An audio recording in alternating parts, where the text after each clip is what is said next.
This review has been approved by Lord Carnage. Banished from Earth Classic Game Room broadcasts from the Intergalactic Space Arcade on its never-ending mission to review everything.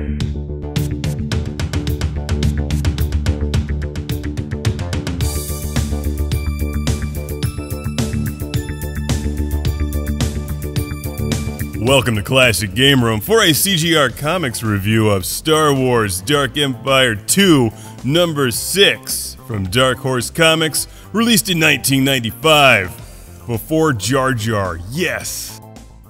As this is the 6th issue in a 6-part series, Dark Empire 2, if you really don't want any spoilers, or any chance of spoilers, stop watching now, maybe buy it, it's actually pretty cool.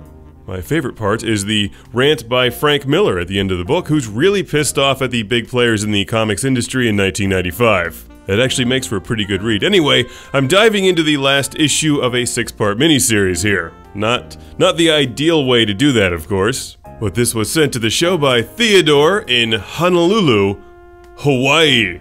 And he just forgot to send the first 5 issues, forcing me to go to the internet and read the story before I read this one. A thrilling conclusion? Well, kind of. It moves a little fast. But there's parts of the artwork that I really like, by Cam Kennedy, the artist. I'm not really down with his faces, but the machines and the backgrounds are great. It's a really cool style. Different from the 80s Star Wars comic books that I'm used to reading. Leia in particular looks a bit bizarre, but the AT-ATs and the other vehicles are super cool. So if you think this looks neat, you can just buy them all as one big collection now. Just, search Amazon or the internet. Or support your local comic book retailer. This is a pretty high quality book for the 90s, and Luke Skywalker has a sweetheart, but I'm not going to give away what happens to her. She's eaten by Jar Jar. Nah, I'm just kidding. This takes place after the fall of the Empire, after the fall of the Empire, after the fall of the Empire, but before Episode 1. Which is a good thing because I prefer the Empire to Jar Jar and all the other goofy shenanigans in Episode 1. What, you want to force me to work in a mine for all eternity? Or watch Episode 1? I welcome the Empire! Come on in! Grab a seat, we'll stomp on Jar Jar action figures together. Look, it's Godzilla! So what's worse, the 1998 Godzilla movie or Episode 1?